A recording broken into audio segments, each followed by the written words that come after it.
कुछ लोग कहते हैं कि नहीं, अगर आपको बॉडी बनानी है तो नॉनवेज तो खाना ही होगा। बकवास की बातें हैं। आपको 30 मिनट्स इन ए डे आपको वर्कआउट के लिए आपको निकालना चाहिए। हमारा जो यंग पॉपुलेशन इंडिया का है ये खतरे के निशान से ऊपर बह रहा है। आते हैं जिनका एज 25 है लेकिन उनको हाई ब्लड प्रेशर है, उनका कोलेस्ट्रॉल बढ़ा हुआ है। तो जैसे मान के चलिए कि आपका 60 kg वेट है तो आपको 60 ग्राम कार्बोहाइड्रेट्स की लोडिंग करनी होगी। नमस्कार, मैं अनुराग दांगी आप सभी का स्वागत करता हूं आपके अपने शो द टॉक टॉकीज में।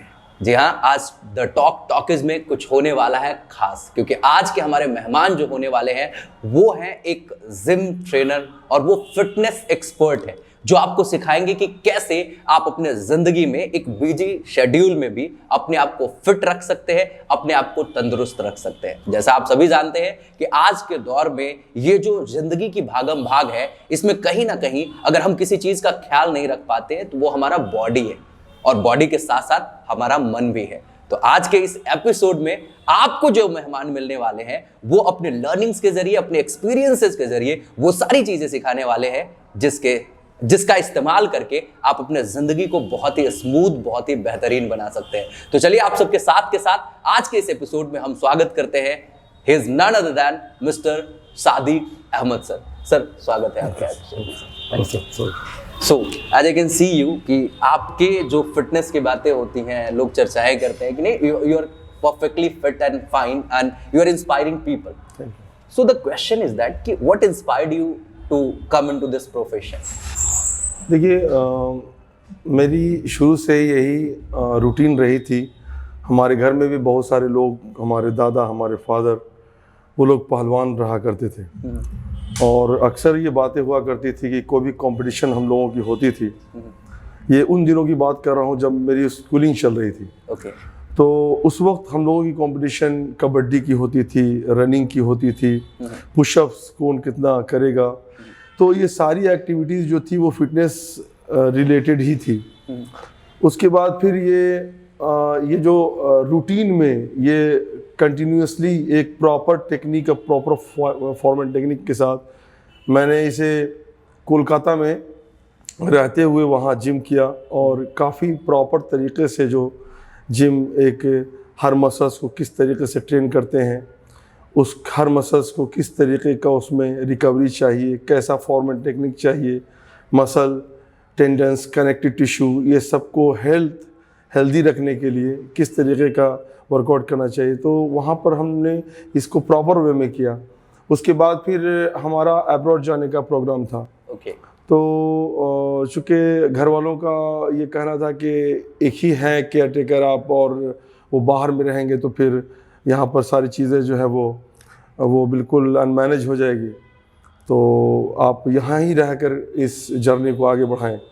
तो फिर मैंने 2011 में गोल्ड्स जिम राजेंद्र नगर ज्वाइन किया एज ए फिटनेस ट्रेनर। उसके बाद वहाँ तकरीबन मैंने 8 साल वहाँ मैंने गुजारा as a fitness manager, head trainer, head faculty, और इस फील्ड में काफ़ी अब्जॉर्ब हो गया। उसके बाद फिर मैं अलग अलग फिटनेस इंडस्ट्रीज़ जैसे तलवर्कर्स कंकड़बाग में भी मैंने 1.5 साल तक तकरीबन एज ए फिटनेस मैनेजर मैंने वहाँ जॉब किया। उसके बाद 2020 में मैंने अपने खुद का जिम का एक नींव रखा। क्योंकि मुझे लगता था कि सारे फिटनेस इंडस्ट्रीज़ में कहीं ना कहीं कुछ लैक ऑफ केयरनेसनेस, या कहें कि कुछ भी उसमें फैसिलिटीज़ की कमी रही थी। तो उन सब चीज़ों का निचोड़ वो हमारा जिम होना था। तो मैंने ऑक्टोपसी हेल्थ क्लब को 2020 अक्टूबर 2021 में मैंने लॉन्च किया। जैसे ही मैंने कंकड़बाग में, अभी वो गोल्ड जिम कंकड़बाग के नाम से जाना जाता है, मेरा अभी भी उसमें 50% का स्टेक है। तो क्या है ना कि लोगों को क्या चाहिए आज की डेट में लोग, मैं एक बात कर रहा हूँ जो कि बिल्कुल सच है। आज की डेट में जो लोग अच्छा खा रहे हैं और अच्छी लग्जरियस लाइफ जी रहे हैं वो सबसे ज़्यादा प्रॉब्लम में है। और जो लोग मेहनत मजदूरी कर रहे हैं, खूब मेहनत कर रहे हैं और सादा खाना खा रहे हैं, उनको अच्छी नींद आती है, वो फिट रहते हैं, कोई दवा नहीं खानी पड़ती उन्हें। तो आज की डेट में लोगों की लाइफस्टाइल इतनी सेडेंट्री और डिकंडीशन हो गई है जो कि हमारा जो यंग पॉपुलेशन इंडिया का है ये ख़तरे के निशान से ऊपर बह रहा है। राइट। और आज की डेट में चाहे आपके पास जितनी भी बिजी लाइफ शेड्यूल हो, आपको 30 मिनट्स इन ए डे आपको वर्कआउट के लिए आपको निकालना चाहिए। सो सर, आपसे पहला सवाल होगा कि आप इस इंडस्ट्री में एक जाना पहचाना नाम है, तो I just want to understand कि what inspired you to come into this industry. मेरा शुरू से ये रूटीन रहा है कि फिट रहना। मैंने मॉडलिंग भी किया है और मुझे मेडिसिन खाना किसी भी चीज़ों के लिए बिल्कुल पसंद नहीं है। और वेल वर्स्ड रहना, और मेरी लाइफस्टाइल हमेशा एक्टिव रही है। और इस इंडस्ट्रीज़ में सबसे ज़्यादा ग्रोथ है, सबसे ज़्यादा बूम है। और इस इंडस्ट्रीज़ का जो दिन है, जो इसे कहें कि इसका बूम आने वाले हमेशा वक्त में 200 साल 100 साल में हमेशा इसका ये बूम रहेगा। तो इस इंडस्ट्री में मेरा आने का ये मकसद था कि मेरा ये पैशन भी है और मेरा डेली रूटीन भी है। तो आपने अपने पैशन को ही एक तरीके से प्रोफेशन में कन्वर्ट कर दिया। ये सच में बहुत बड़ी बात है, क्योंकि जब आप अपने पैशन को प्रोफेशन में कन्वर्ट कर देते हो तो फिर वो काम लगता नहीं है। वैसे सर, आपसे एक और सवाल पूछना चाहेंगे कि आप इस इंडस्ट्री में बहुत लंबे समय से हैं, तो I just want to understand कि आपने शुरुआत कब करा था? जी देखिए, एज ए मेन प्रोफेशन जो लोग मुझे जान रहे थे कि मैं एक फिटनेस ट्रेनर हूँ और लोगों को ट्रेन करता हूँ, ये 11 नवंबर 2011 ये मेरी ये जर्नी स्टार्ट हुई थी, जो कि पटना के राजेंद्र नगर में स्टार्ट किया था मैंने। इससे पहले मैं कोलकाता के आफरीन प्लाजा में कुछ ट्रेनिंग कुछ दिनों के लिए दिया था, लेकिन बिहार में मेरी जो फुल फ्लेजेड ट्रेनिंग जो हुई वो 2011 से हुई। Very nice. सो तो यहाँ पे हम समझना चाहेंगे कि मैक्सिमम जगहों पे क्या होता है ना, कि अगर कोई इंसान अपना करियर चुनना चाहता है तो उस पर फैमिली का इन्फ्लुएंस होता है कहीं ना कहीं। तो आपके इस चुनाव में आपके फैमिली का किस तरीके से इन्फ्लुएंस रहा है? देखिए, मैं घर में बड़ा हूँ और मैं जब भी कोई चीज़ चूज़ करता हूँ, मैं जब भी कोई चीज़ अपना चुनाव करता हूँ, तो घर वाले ये समझते हैं कि ये सिंसियर बंदे हैं और जो भी चुनाव करेंगे वो बेहतर करेंगे। इसमें मेरी माँ का और मेरे अंकल हैं और बाकी जो लोग हैं, जो मेरे पेरेंट्स हैं, उन सब लोगों का काफ़ी ज़्यादा कंट्रीब्यूशन रहा। तो मैं धन्यवाद देना चाहता हूँ अपने फैमिली मेम्बर्स का कि उन्होंने ट्रस्ट किया कि ये जो इंडस्ट्रीज़ जो मैंने चुनाव किया है, चूज़ किया है, वो हमारे लिए बेहतर होने वाला, और मैंने बेहतर करके भी दिखाया। Very nice. तो आपके फैमिली बैकग्राउंड की अगर बात करें तो वो लोग भी इसी टाइप का कुछ कर रहे थे या उनकी लाइफ स्टाइल अलग थी? नहीं, हमारे फैमिली बैकग्राउंड में सिर्फ हमारे दादा और हमारे फादर जो है वो पहलवान थे और हमेशा अक्सर बात किया करते थे कि हमारा जो है वो हाथ बाल ऊपर मारा हुआ है और हम ये बुल वर्कर करते हैं और ये सब वर्कआउट करते हैं, पुशअप्स करते हैं। तो उन सब चीज़ों से मैं काफ़ी इंस्पायर रहा कि आखिर ये सब चीज़ें होती क्या है। तो जब मेरे घर में बहुत सारे लोग पहलवान हैं, तो मैंने सोचा कि इन सब चीज़ों में लगता है कि काफ़ी ज़्यादा अच्छा है, एडवेंचरस है, लोग फिट भी रहेंगे और इसको प्रोफेशन में डालने से लोगों को फिट करेंगे तो उनकी दुआएं भी मिलेंगी और मेरा एक प्रोफेशन भी होगा। क्या बात है, बहुत बढ़िया। तो सर, एक अब सवाल ऑडियंस के हित में हम चाहेंगे कि आपसे पूछें कि आज जो भी दर्शक इस शो को देख रहे होंगे, कहीं ना कहीं हर किसी की ये चाहत रहती है कि यार मुझे भी एक बहुत ही बेहतरीन सॉलिड काइंड ऑफ बॉडी चाहिए, हमें भी फिट रहना है। तो लेकिन फिर भी बहुत सारे ऐसे लोग हैं जिनके मन में बहुत सारे मिसकंसेप्शंस हैं उनको कि कैसे फिट रहा जा सकता है जी। तो आपने भी बहुत सारे मिसकंसेप्शंस के बारे में सुन रखा होगा, बहुत सारी चीजें आपने भी देखी होगी। तो I just want to understand कि आपने किस किस टाइप के मिसकंसेप्शंस को देखा है मार्केट में कि जो लोग करते हैं और उसकी वजह से उन्हें उसका नुकसान उठाना पड़ता है। जी देखिए, सबसे बड़ा जो मिसकंसेप्शन है जो लोगों में, जो मैं डेली लाइफ में देखता हूँ, वो ये है कि जिम अगर कोई बंदा करेगा छोड़ देगा तो काफ़ी ज़्यादा उसे प्रॉब्लम होगी। तो पहले इस सवाल का, ऐसे तो बहुत सारा मिसकंसेप्शन है कि कोई लोग अगर जो है वो एक्सरसाइज कर रहे होते हैं तो उनको घुटनों में बहुत ज़्यादा दर्द हो जाता है, उनको आर्थराइटिस हो जाता है। ये सबसे बड़ा मिसकंसेप्शन आज की डेट में यही है। मैं इसका जवाब देना चाहता हूँ आपके माध्यम से लोगों को कि अगर किसी छोड़ दें इन सब चीज़ों को कि कोई एक्टिविटीज़ कर रहा है, जिम जा रहा है, अगर आप डेली लाइफस्टाइल में एक्टिव हैं, जैसे आपके घर का सारा काम करते हैं, उसको अचानक से आप रोक दीजिए। ऐसा लगे कि नहीं अब मेरे पास पैसे ज़्यादा हो गए हैं, मैं काम थोड़ी ना करूँगा, मैं काम करने वाले लोगों को रखूँगा, तो वहीं पर आपका डिटोरेशन हो गया। वहीं पर आपने अपने लिए एक बड़ा बुरा काम कर लिया, जिससे आपका health graph day by day नीचे आ जाएगा। आपके घर में जो काम करने वाले लोग हैं उसका हेल्थ ग्राफ ऊपर जाएगा, वो फिट हो जाएगा, आप अनफिट हो जाएंगे। आज की डेट में यही है। यहाँ पर एक चीज़ मैं क्लियर कर दूं, अगर कोई इंसान घर पर एक टाइम नहीं निकाल पाता है तो जिम जाए, स्टूडियो में जाए, एरोबिक स्टूडियो में जाएं, जुम्बा स्टूडियो में जाएं, या कहीं भी फिटनेस सेंटर में जहां डेडिकेटेड टाइम सिर्फ उस एक्टिविटीज़ के लिए रहेगी। आप ऐसा वर्कआउट करें जिससे आपकी एक्टिविटी हो।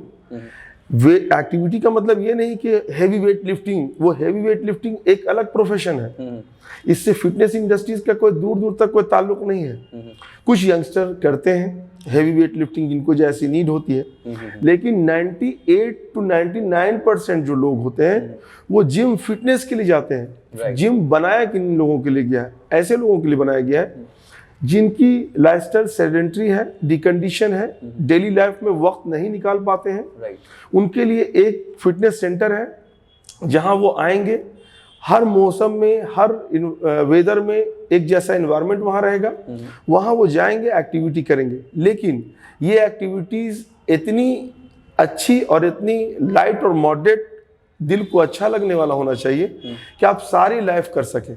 Very nice, that's great. तो सर यहाँ पे एक और चीज़ कि जब जिम के बारे में आप बता रहे हैं, और लोग जिम इसलिए जाते हैं ताकि वो फिट रह सके, लेकिन आज एक ट्रेंड चल चुका है कि किसी भी जिम में कोई जाता है तो जाते ही मतलब उनके जो ट्रेनर हैं वो उन्हें बताते हैं कि आपको इस तरीके के सप्लीमेंट्स लेने होंगे। तो क्या ये सप्लीमेंट्स जिम करने वालों के लिए एकदम ज़रूरी है?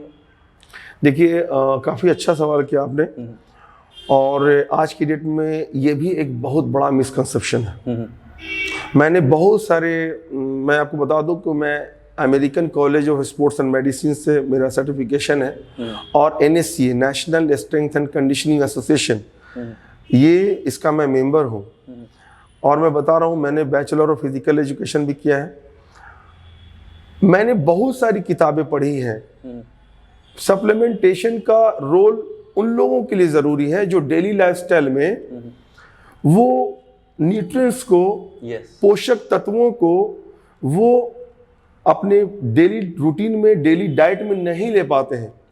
ऐसे लाइफस्टाइल के लोगों के लिए अगर वो वे प्रोटीन जो अच्छे ऑथेंटिक ब्रांड के होंगे लेते हैं, तब उनका फुलफिलमेंट हो जाता है। लेकिन यहाँ पर स्पोर्ट्स जर्नल में ये कहा गया है कि सबसे बेस्ट सोर्स जो है विटामिन्स, मिनरल्स का फ्रूट्स एंड वेजिटेबल्स है, सीरियल्स हैं, जो अनाज जो खाते हैं लोग। प्रोटीन का सोर्सेज वेज से भी हो सकता है, नॉन वेज से भी हो सकता है। लेकिन कुछ लोग कहते हैं कि नहीं, अगर आपको बॉडी बनानी है तो नॉनवेज तो खाना ही होगा। बकवास की बातें हैं।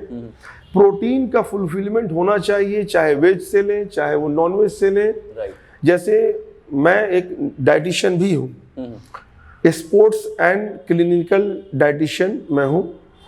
तो मैंने जो भी चीज़ें देखी हैं उसमें मैंने ये चीज़ देखा है कि जिनका भी लाइफस्टाइल जो भी रहा हो, अगर प्रोपोर्शन अच्छा रहेगा डाइट में, तो आपकी बॉडी कभी भी खराब नहीं होगी। कुछ लोग ज़्यादा प्रोटीन ले लेते हैं, कुछ लोग ज़्यादा कार्बोहाइड्रेट्स ले लेते हैं, कुछ लोग ज़्यादा फैट ले लेते हैं। तो ये प्रोपोर्शन जो है वो बिल्कुल सही रखना होगा। राइट। तो इट मीन्स कि एक इंडिविजुअल को अपने प्रोपोर्शन को सही करने के लिए किसी डाइटिशियन से कंसल्ट करना चाहिए। What do you think? जी बिल्कुल। देखिए, बिल्कुल इन सब चीज़ों में आज के डेट में जब हालात जब बिगड़ जाती हैं, लोगों का हेल्थ ग्राफ डाउन हो जाता है, तो ऐसे लोग जो है वो डॉक्टर के पास जाते हैं। डॉक्टर जो है वो उन्हें मेडिसिन कुछ देते हैं, कुछ चीज़ें देते हैं, कुछ टेस्ट लिखते हैं।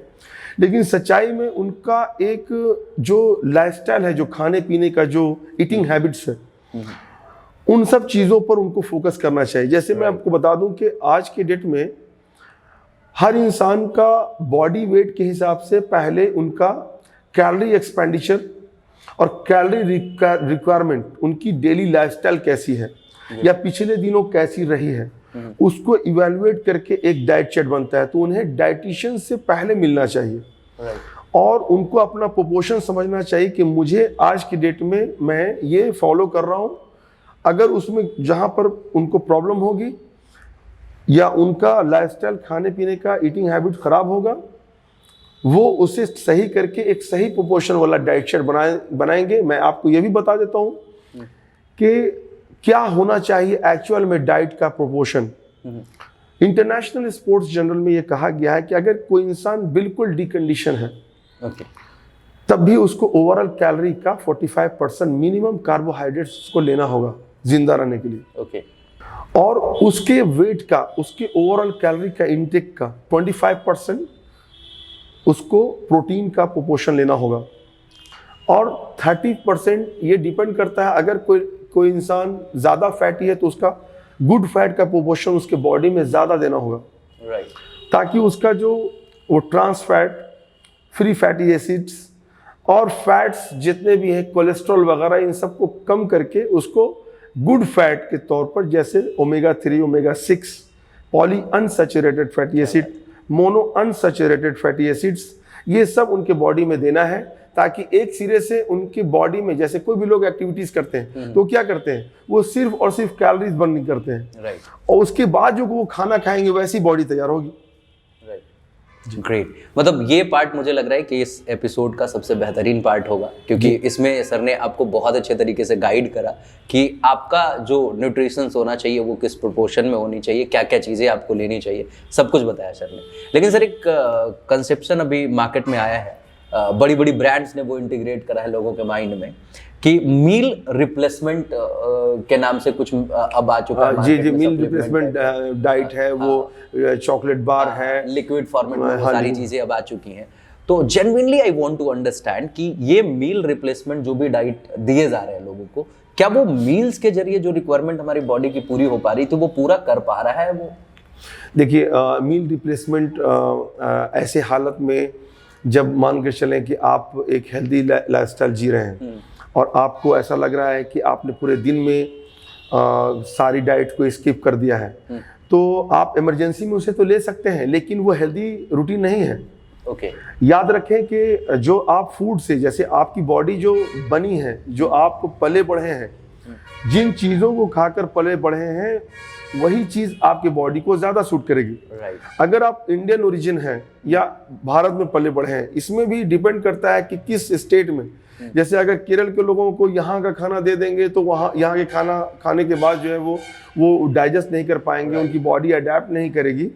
लेकिन मानकर चलें कि रीजनल वाइज जो खाना लोग जो खा करके बड़े हुए हैं, पले बढ़े हैं, उनके लिए एसेंशियल फूड वही है, उसका जगह कोई दूसरा नहीं ले सकता। बहुत लोगों को मैंने देखा है कि ब्रेकफास्ट में ज़्यादातर लोग जो अमेरिकन स्टाइल में, जो वेस्टर्न कंट्रीज में लोग सैंडविच खा लेते हैं और कुछ फ्रूट्स, कुछ ड्राई फ्रूट्स खा लेते हैं। ये हेल्दी लाइफस्टाइल बिल्कुल नहीं है। इससे आपका हेल्थ ग्राफ बिल्कुल ख़राब होता जाएगा, बिल्कुल गिरता जाएगा। आपको सबसे हेल्दी हार्टेस्ट ब्रेकफास्ट चाहिए। अगर आपको लगता है कि आपको ब्रेकफास्ट में जो चीज़ें पसंद है आप वो चीज़ें खाएं, लेकिन वो होता उल्टा है।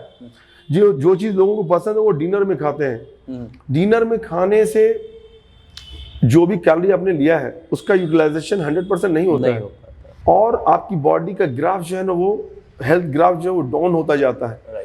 आपका मेटाबॉलिज्म हाई होना चाहिए ताकि जो भी आप फूड खाएं वो आपको इंस्टेंटली उसको डाइजेस्ट करे।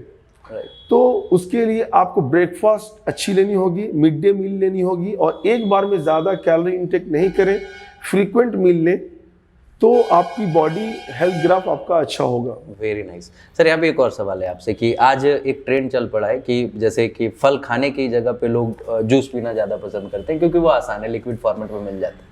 तो इन दोनों प्रक्रिया में बेहतर क्या माना जाएगा कि अगर सेब खा रहे हैं हम और एक सेब का हम जूस पी लिए, तो दोनों में बेहतर हमारे बॉडी के लिए क्या होगा? देखिए, हमेशा याद रखें कि जो च्यूइंग करके जो खाते हैं लोग, उसमें सारे पार्टिकल्स, फाइबर्स आपको मिलते हैं। आपकी बॉडी स्लाइवा जो है उस फूड में, जैसे ज़्यादातर फूड्स जो है वो स्लाइवा में ही वो डाइजेशन का जो प्रोसेस है वो उससे स्टार्ट हो जाता है। जो आपने जूस पिया, आप इमरजेंसी में कभी कभी उससे यूज़ कर सकते हैं, लेकिन ये डेली रूटीन में इसे शामिल नहीं करें। बेहतर होगा कि आप फ्रूट्स को ऐसे ही लें और जूस को अवॉइड करें। उसमें फाइबर का कंटेंट जो है वो निकाल दिया जाता है। कुछ लोग ऐसा भी कहते हैं कि नहीं, अगर मैं उससे फाइबर भी डाल दूं तो फिर अगर आप फाइबर डालेंगे ही तो फिर उसे जूस क्यों करेंगे। राइट। सो बहुत अच्छा लग रहा है सर आपसे बात करके कि the way you are guiding people कि आपको जूस को अवॉइड करना चाहिए, क्योंकि अल्टीमेटली जो नेचुरल है वो नेचुरल है। जी बिल्कुल। आप उसमें एडेड फाइबर जोड़ दे या कुछ भी कर दे तो वो कहीं ना कहीं आपके बॉडी के लिए हार्मफुल ही होगा। If you are thinking like कि वो हमारे बॉडी को किसी तरीके से फिट एंड फाइन रखने वाला है, तो कहीं ना कहीं आप अपने चॉइस से गलत चीजों को चुन रहे हैं। जी बिल्कुल। Very nice. सो अब जैसे अभी के दौर में अगर देखा जाए कि इंसान बहुत अधिक बिजी हो चुका है, मतलब they don't have time to take care of their body. Even early morning जो गेटअप का जो रिचुअल्स है वो सुबह 5-6 बजे के आसपास उठना चाहिए, but just because of their busy schedule रात में लेट तक जागना, सुबह देर से उठना, तो वो मॉर्निंग एक्सरसाइज वो कहीं ना कहीं स्किप कर ही देते हैं। बिल्कुल। तो आपको कोई ऐसा उपाय समझ में आता है जो वो करे अपने बॉडी के लिए ताकि वो फिट रह सके, बीमारियों से दूर रह सके? जी, अच्छा सवाल किया आपने। काफ़ी आज के डेट में लोग कहते हैं कि सिर्फ जिम जाना ही सिर्फ फिटनेस हो सकता है, या कोई फिटनेस सेंटर में ही जाकर के फिटनेस आप हासिल कर सकते हैं, लेकिन ऐसा बिल्कुल भी नहीं है। मैं आपको एक चीज़ बता दूं, आपके माध्यम से अपने सारे जितने भी व्यूअर्स हैं उनको मैं बताना चाहता हूं कि एक्टिविटीज़ होनी चाहिए। राइट। एक्टिविटीज़ कहीं भी की जा सकती है। अगर आप सुबह उठते हैं फ्रेश होकर 30 मिनट्स 25 मिनट्स ही सही, अगर आप कुछ भी एक्टिविटीज़ करते हैं तो आप ये जान लें कि आपका HDL कोलेस्ट्रॉल जो हाई डेंसिटी लिपिड प्रोटीन है वो आप उसका कंटेंट जो है वो बढ़ेगा, और लो डेंसिटी लिपिड प्रोटीन यानी LDL ही मुख्य कारण होता है, उसका मुख्य कारक होता है आपके आर्टरी में प्लाक जमाता है, और उससे क्या होता है एथेरोस्क्लेरोसिस उसको कहते हैं मेडिकल टर्म में, जिससे आपका जो जैसे एक पाइप है जहाँ से ब्लड फ्लो हो रहा है उसमें प्लाक यानी कोलेस्ट्रॉल जमा होगा, जमा होते होते वही वो ब्लॉकेज करता है, वो हार्ट अटैक होता है। ओके। कार्डियक इंफ्रास्ट्रक्चर जो होता है वो वही होता है जो इसको हार्ट अटैक कहते हैं। तो आपको दिमाग में ये चीज़ रखना होगा कि किसी भी हालत में एक्टिविटीज होनी चाहिए। Right. ये जरूरी नहीं है कि आप जिम जाएं, आप जिम में ही कर पाएं, ऐसा नहीं है, आप कहीं पर भी कर सकते हैं। तो अपने आप को अवेयर रखना है कि आप 30 मिनट, अब अगर आपको लगता है कि आपको सुबह में टाइम नहीं है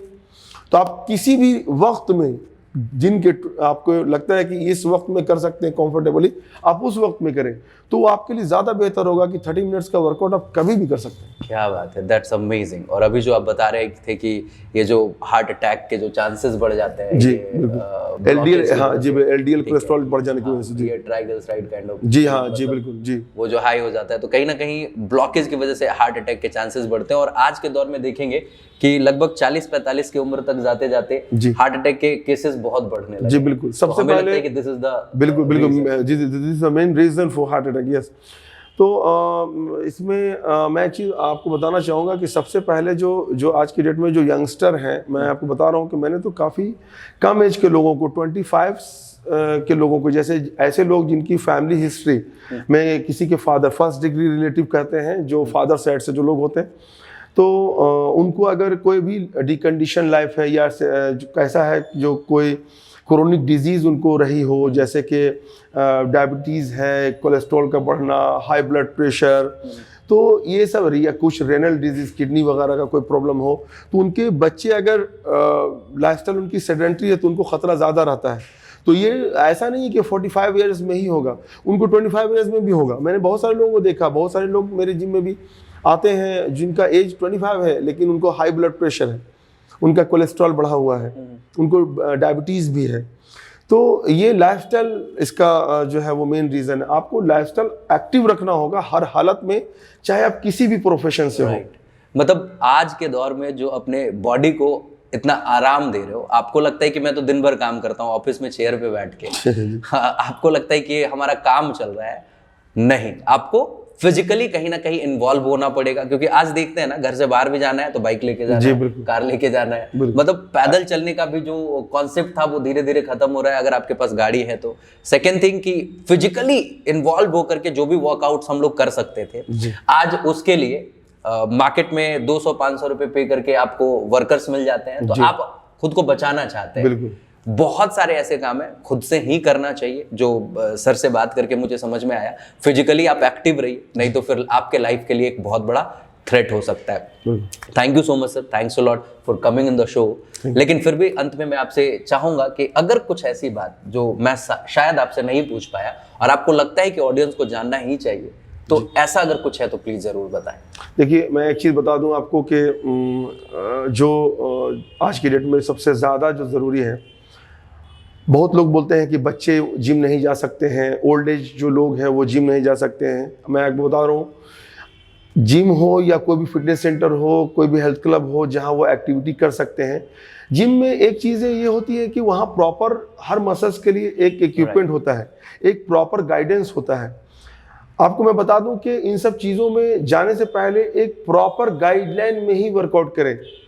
जैसे आपको कुछ भी प्रॉब्लम हो, चाहे वो लोअर बैक का पेन हो, चाहे वो सर्वाइकल का इश्यूज हो, चाहे वो ओबेसिटी हो, चाहे वो अंडरवेट हो, चाहे वो ऐसा हो कि किसी भी हालत में आपको मूवमेंट में दिक्कत आ रही है, वॉकिंग गेट्स आपके अच्छे नहीं हैं, आपको फ़ौरन उस पर एक्शन लेना चाहिए एक प्रॉपर तरीके से। जैसे अगर आप कहीं भी कुछ भी वर्कआउट कर रहे हैं, आपका ओवरऑल बॉडी वेट का, तो जैसे मान के चलिए कि आपका 60 kg वेट है, तो आपको 60 ग्राम कार्बोहाइड्रेट्स की लोडिंग करनी होगी जस्ट बिफोर वर्कआउट। आपको 1 घंटे पहले या आधे घंटे पहले आप उसको लोड कर लें, यानी आप इनटेक कर लें। उसके बाद जब आप कुछ एक्टिविटीज़ करेंगे तो आपको कभी भी ऐसा नहीं होगा कि आपको एनर्जी की कमी होगी। तो बॉडी जो है ना, वो बॉडी जो है वो ब्लड ग्लूकोज का यूटिलाइजेशन करता है। तो आपका जो कार्ब्स की जो लोडिंग होगी, तभी आप अपने गोल को अचीव कर पाएंगे। आपको स्लो रिलीजिंग एनर्जी मिलेगी, एक प्रॉपर न्यूट्रिशन का, एक प्रॉपर मैं बता रहा हूँ आपको कि you have to be well hydrated during the workout. आपको हाइड्रेशन का पूरा ख्याल रखना होगा, एक प्रॉपर कॉस्ट्यूम का ख्याल रखना होगा, एक ढीला ढाला ड्रेस पहने, तंग नहीं हो, शूज़ अच्छा कैरी करें और वहाँ जाएं और वेल हाइड्रेटेड वर्कआउट करें और लाइट टू मॉडरेट एक्टिविटीज़ करें। कोई भी हेवी वेट लिफ्टिंग या ऐसा हो कि आपको ज़्यादा प्रॉब्लम दे दे जॉइंट्स वगैरह में, ऐसा वर्कआउट बिल्कुल ना करें। सर आपसे एक और सवाल पूछना चाहेंगे, क्योंकि अभी जैसे ट्रेंड बदलते रहता है, हर चीज़ में देखते हैं, ड्रेसिंग सेंस में चीज़ें बदल रही हैं, लोगों के खान पान में चीज़ें बदल रही हैं, तो ऐसा ही तो फिटनेस को लेकर के भी नए नए ट्रेंड्स आते रहते हैं। तो what are those things which keeps you updated, मतलब वो कौन सी ऐसी चीज़ें जो आपको अपडेटेड रखता है इन सारी चीज़ों से?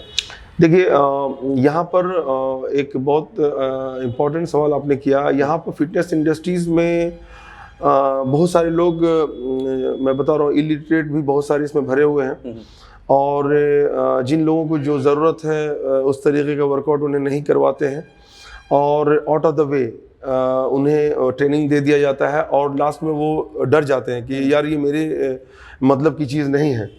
तो हमेशा याद रखें कि कोई भी चीज़ जो आपको अच्छी लग रही है, करने में आपको आप इंजॉय कर रहे हैं, आप अच्छा फील कर रहे हैं, तो वो फ़ायदेमंद होती है। तो आप ये जान लें कि यहाँ पर इन सब चीज़ों में जो सर्टिफिकेशन किए हुए जो लोग होते हैं, जो ट्रेनर होते हैं, जो कोच होते हैं, उनको बहुत सारी चीज़ें बेसिक से लेकर स्पेशल पॉपुलेशन, जो लोग ओल्ड एज है या कोमोर्बिड कैटेगरी के जो लोग हैं, जिनको कोई ना कोई बीमारी है, डायबिटीज़ है, ब्लड प्रेशर है, कुछ भी प्रॉब्लम है उन्हें, तो उन्हें कैसा वर्कआउट करना चाहिए, एक लेडीज़ हैं उन्हें किस तरीके का वर्कआउट करना चाहिए। तो मैं समझता हूँ कि एक एक्सपर्ट और एक अच्छे जो क्वालिफाइड जो हेल्थ इंस्ट्रक्टर हैं उनके पास वर्कआउट करना चाहिए, उनसे ट्रेनिंग लेना चाहिए, ताकि उनका अपना जो गोल ओरिएंटेड वर्कआउट हो सके। जैसे हर लोगों की अपनी अपनी नीड होती है। यहाँ पर क्या है ना कि आज की डेट में यहाँ पर जो फैशन हर चीज़ों में चल रहा है, खाने पीने का भी फैशन एक ऐसा चल रहा है कि लोग जंक फूड और स्ट्रीट फूड को ज़्यादा प्रीफर करते हैं, चूँकि आज के डेट में वो उसको सेल्फी लेते हैं, वीडियो बनाते हैं, यूट्यूब में, इंस्टाग्राम में देते हैं कि मैं यहाँ खा रहा हूँ, ये खा रहा हूँ, लेकिन हेल्दी कितना है ये ध्यान नहीं देते हैं। तो आज की डेट में मैंने आपको पहले भी बताया था कि जो लोग अच्छा खाना खा रहे हैं और आराम की ज़िंदगी गुजार रहे हैं, आज के डेट में सबसे ज़्यादा परेशान वही हैं। और जैसे अभी क्या है ना कि जो लोग इस प्रोफेशन से जुड़े हुए हैं, ख़ास करके जो इस पर मेहनत करते हैं, पूरे दुनिया में हर चीज़ों की अलग अलग ट्रेंड होती है। जैसे अभी जो भी क्वालिफाइड इंस्ट्रक्टर होते हैं वो अपने आप को अपडेट करते हैं, न्यू टेक्नोलॉजी क्या होती है। जैसे आज के डेट में कोई वर्कआउट कर रहा है तो उसका वॉल्यूम ऑफ ऑक्सीजन कंजप्शन कितना है, वर्कआउट करने के दौरान वो कितना ऑक्सीजन ले पा रहे हैं, उनका पल्स रेट कितना है, उनकी फ्लेक्सिबिलिटी कितनी है। तो आज की डेट में मैं बता रहा हूँ आपको कि 5 important test of fitness assessment का ये होना बहुत ज़रूरी है। उसमें बॉडी कंपोजिशन, आपकी बॉडी की टाइप क्या है, उसमें आपको फ्लेक्सिबिलिटी है, उसमें आपका स्ट्रेंथ टेस्ट है, उसमें कार्डियो रेस्पिरेटरी फिटनेस है, उसमें मसल इंड्योरेंस टेस्ट है। ये सब करने के बाद ही आप इवेलुएट कर पाएंगे कि आज के डेट में किसी को क्या नीड है। That's amazing. तो सर अभी जैसे लेटेस्ट ट्रेंड्स को देख करके लोग उसको फॉलो करना शुरू कर देते हैं हर जगह पे जी। और अभी आपने बताया कि एक ट्रेनर जो बेहतर ट्रेनर है वही सही तरीके से लोगों को मेंटर और गाइड कर सकता है जी।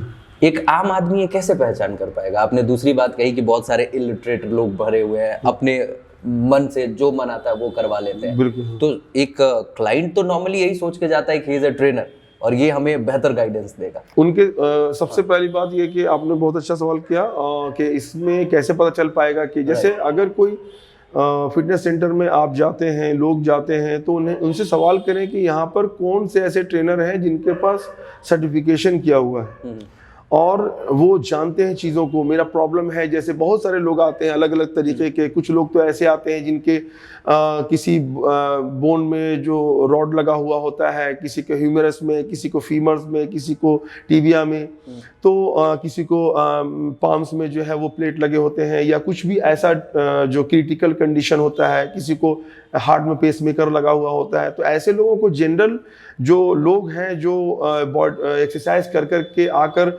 वो ट्रेनर बन गए हैं और वो ट्रेनिंग नहीं दे सकते हैं, उनके लिए थ्रेट हो सकता है, उनकी जान जा सकती है। तो इसलिए पहले वो समझ लें कि उन्होंने किन किन लोगों को इससे पहले ट्रेनिंग दिया है, प्लस ये कि वो सर्टिफिकेट होल्डर हैं या नहीं। अगर हैं तभी वो उनसे ट्रेनिंग आप ले। ऐसे लोग जनरल जो लोग हैं जो ऑलरेडी फिट हैं वो तो उनसे ट्रेनिंग ले सकते हैं, किसी से भी ट्रेनिंग ले सकते हैं, खुद से भी कर सकते हैं, वो उन पर डिपेंड करता है।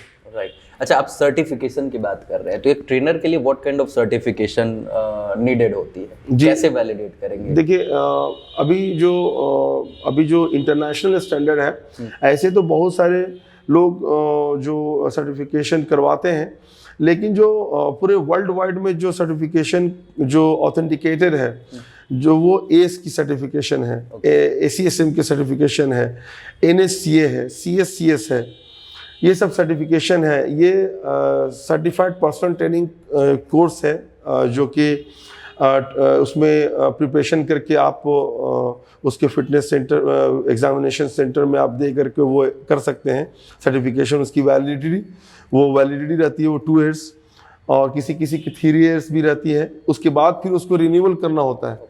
ऐसा नहीं है कि एक बार आपने सर्टिफिकेशन कर लिया और उससे अपडेट नहीं रहे और उसको लाइफ लॉन्ग चलाया, ऐसा नहीं है। मतलब कि ये सर्टिफिकेशंस जो दिए जाते हैं आपके टेस्ट के आधार पे, आपके मेरिट के आधार पे, बिल्कुल, सारी चीज, और पहले वो ट्रेन भी करते हैं आपको related to everything. That's amazing. ये सच में बहुत अच्छी बात है। Thank you so much sir, thanks a lot for coming in the show. It was really nice meeting you and I am sure कि आपकी जो बातें हैं, the way you were explaining the things, that was really amazing. मतलब मजा आ रहा था सुनकर, आपकी एक्सपर्टीज, आपके नॉलेज, आपके एक्सपीरियंसेस ने आई एम श्योर कि ऑडियंस को बहुत ही बेहतरीन तरीके से ट्रेन किया होगा और हमारी आपकी ऑडियंस जो व्यूअर्स हैं यहाँ पे, वो सच में जो कुछ भी आपने बताया उसे अपने ज़िंदगी में यूज करेंगे और अपने ज़िंदगी को बेहतर बनाएंगे। सो शुक्रिया sir once again, thank you so much sir, thanks a lot for coming, thank you. So बहुत बहुत शुक्रिया आप सभी का यहाँ तक इस एपिसोड में बने रहने के लिए। द टॉक टॉकेज शो आप सभी का दिल से धन्यवाद करता है और इस दिवाली की ढेरों शुभकामनाएं देता है। और बाकी दिवाली का माहौल है, सर ने बताया ही है कि आपको फिट रहना है, तो घर के काम से भागिए मत। घर के जो छोटे मोटे काम है और अभी साफ सफाई का काम चल रहा होगा तो इसमें खुद को कहीं ना कहीं इन्वॉल्व कीजिए ताकि आपकी बॉडी का फिटनेस का जो लेवल है, स्टैंडर्ड है, वो और बेहतर हो सके। बाकी फिर मिलेंगे किसी और एपिसोड में, वहां होंगी खूब सारी बातें। तब तक के लिए इजाजत दीजिए और द टॉक टॉक शो में बने रहिए। शुक्रिया।